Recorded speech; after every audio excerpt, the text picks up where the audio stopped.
방금 우리 가족이 부른 찬송은 우리 김정혜 사모님께서 작사하시고 박다정 선생님께서 작곡해 주신 노래고 우리 음원으로 등록이 되어져 있는 노래입니다. 근데 제목이 소명입니다.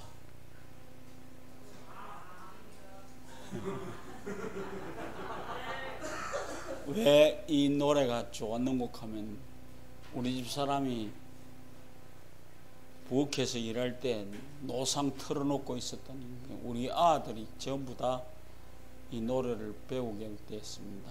그래서 오늘 특송에 이 노래를 드리게 되었습니다. 소명이라고 하는 것이 나에게 맡겨진 일이 무엇인가를 깨닫고 그 일을 위해서 최선을 다하는 것이 우리들이 하나님께 받은 소명입니다. 오늘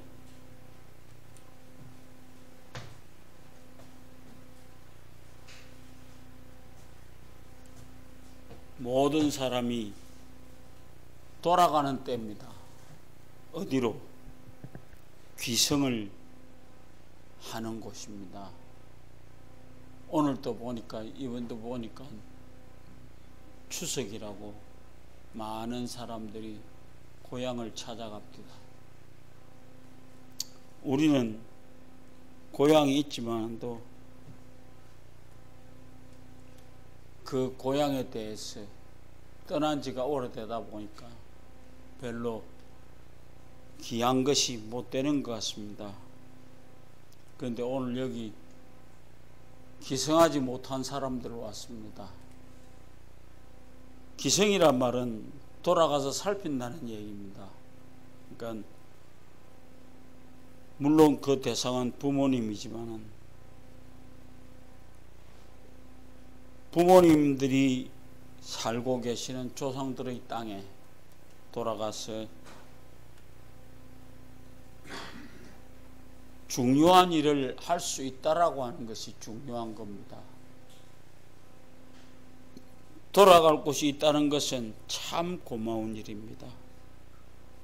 아버지 집을 떠나 방탕한 세월을 보내던 한 젊은 사나이가 돌아갈 곳이 있었습니다.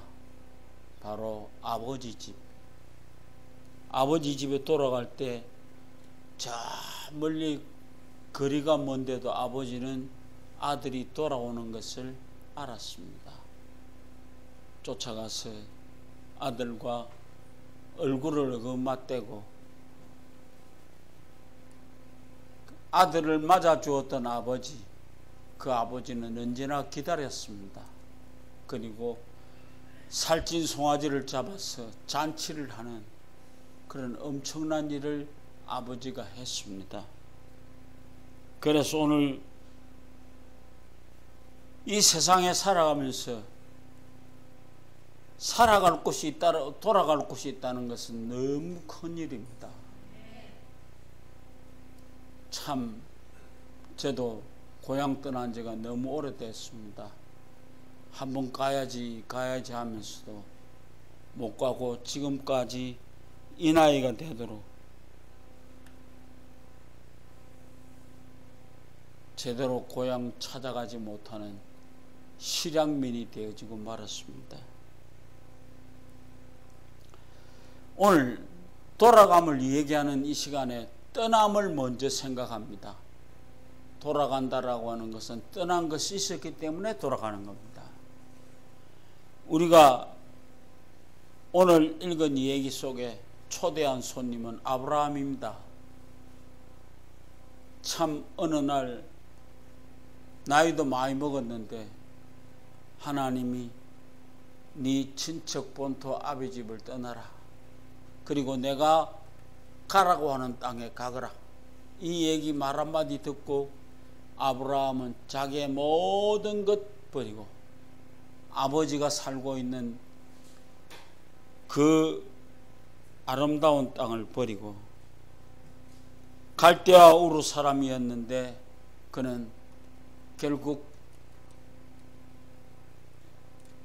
지금 현재 이라크, 시리아, 터키의 일부 지방이 되는 비옥한 초성달이라고 하는 그 아름다운 땅에 갔습니다.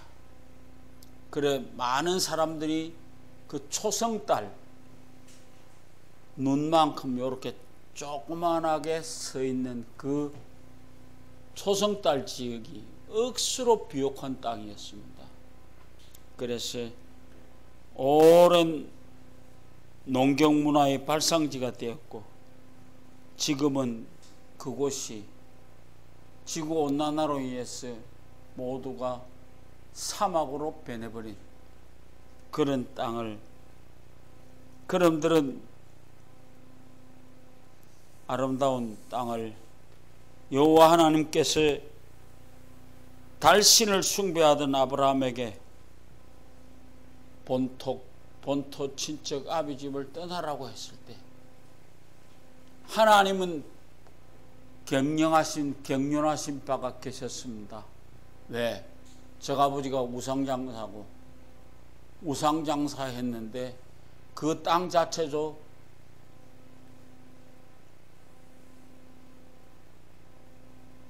생을 걸고 멋지게 살아갈 만큼 아름다운 땅은 아니었습니다.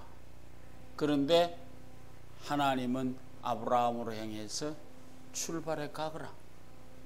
그리고 간 곳이 초성달 지역이라고 하는 그 아름다운 땅입니다. 비옥한 땅에 아브라함을 가게 하시고 그 아브라함이 한번 생각해 보십시오. 젊은 나이라고 하면은 무엇이든지 할 수 있었겠지만 저도 지금 70을 넘어서고 나니까 아무 일도 못 하겠습니다. 제가 개척하러 내려와서 간도크고로 개척을 했을 때 내 생각은 사직동 주공아파트 정문 앞에다 벌트리기다 그런 생각을 하고 개척을 시작했습니다. 그리고 40년이라고는 세월이 흘렀는데 지금은 초성달만큼 많은 사람이 안 오는 그런 땅에 살고 있습니다. 근데 우리 장로님들도 나에게 무지한 힘을 줍니다. 내가 힘들어하고 어려워할 때도 자기네들이 솔선수범해서 내가 먼저 우리 장로들이 돌아가면서 사회를 보겠습니다. 목사님 걱정하지 말고 말씀만 전해 주십시오. 나는 그 얘기들이 너무 좋았습니다.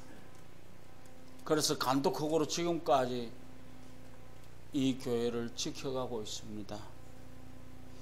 오늘 우리는 백척간두라고 하는 말을 있습니다.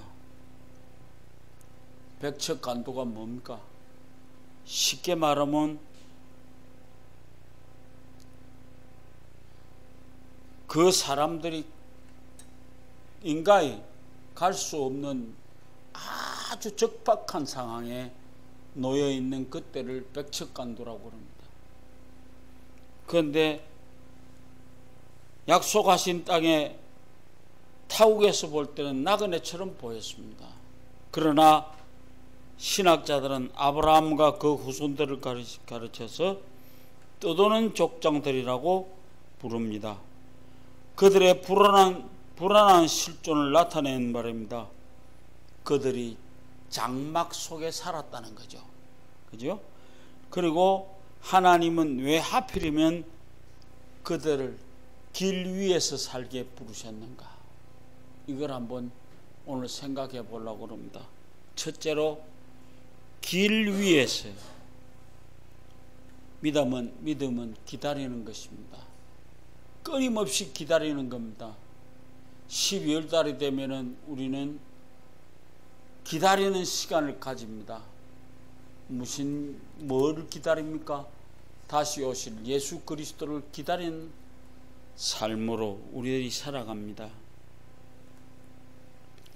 이 세상에서 기다리는데 이골난 사람들은 교인들입니다. 지금까지도 기다립니다. 끊임없이 기다립니다. 그런데 그 기다림 속에서 하나님이 주신 약속이 무언가를 굳게 믿고 떠나는 겁니다. 떠남을 통해서 그들은 자기 속에 부정적인 모습들을 보았고 그 마음을 깔아앉히고 치유해 주시는 하나님의 은총을 체험했고 자기의 자금을 알게 되면서 귀한 사람들을 만날 수 있었습니다. 모든 떠남이 이런 결실을 맺는 것은 아닙니다. 그러나 그것은 하나님을 향한 떠남이어야만 합니다. 여러분, 우리는 하나님을 향해서 떠나갈 수 있는 사람들 되시기를 부탁드립니다. 성경은 광야를 걷던 그 백성이 우여곡절 끝에서라도 경험한 하나님의 은총을 이렇게 표현합니다. 지난 40년 동안 당신들의 몸에 걸친 옷이 헤어진 일이 없고 발이 부러진 일이 없었다. 신명기 8장 4절입니다. 좀 더 말하면 40년 동안 걸어왔지만 옷이 떨어져서 못 입게 된 일이 없고 신발이 떨어져서 못 신게 된 것이 없는 그런 하나님의 은총이 그들에게 있었다라고 하는 겁니다. 오늘도 우리는 이런 하나님에 대한 감사가 있으시기를 바랍니다. 길 위를 살아가는 여러분들, 우리는 분명한 것은 하나님이 약속하셨다. 그걸 믿고 내 잔이 넘치나이다 라고 표현할 수 있을 때까지 가십시다. 둘째로 하늘 고향을 향한 여로. 여로라는 말이 뭡니까? 여행의 길, 그런 얘기. 한참 우리나라 여로라는 텔레비전 연속극이 대히트를 친 적이 있습니다.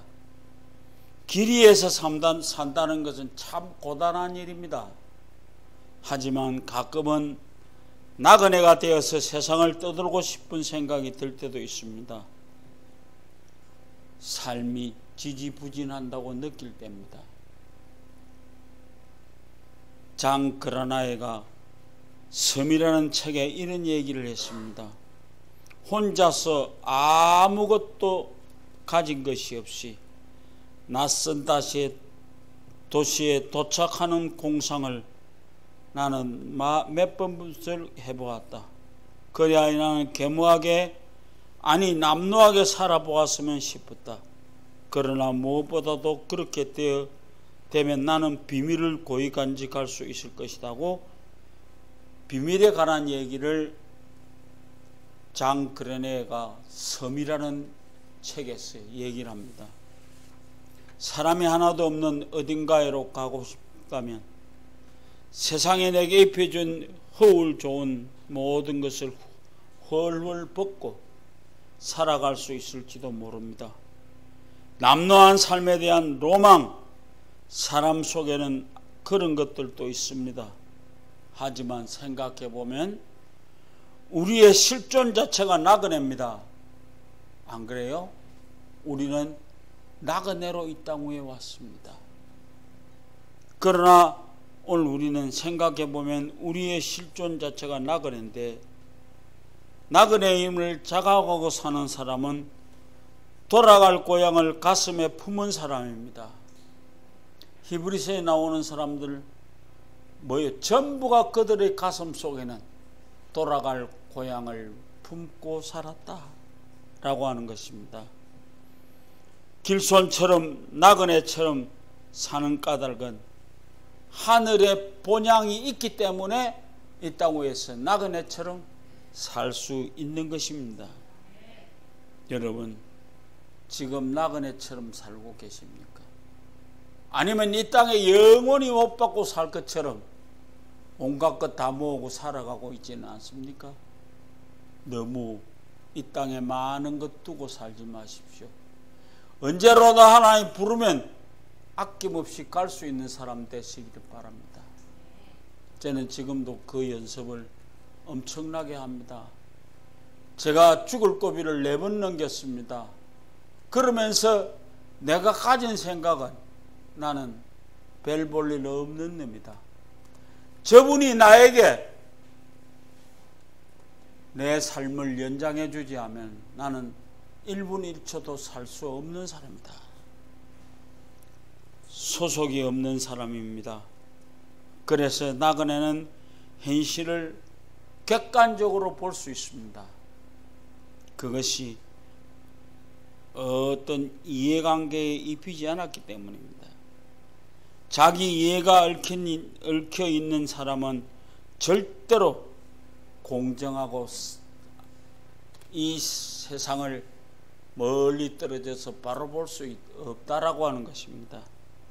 그래서 오늘 여러분들이 이 땅 위에 살면서 하나님 깊이 생각하시기 바랍니다.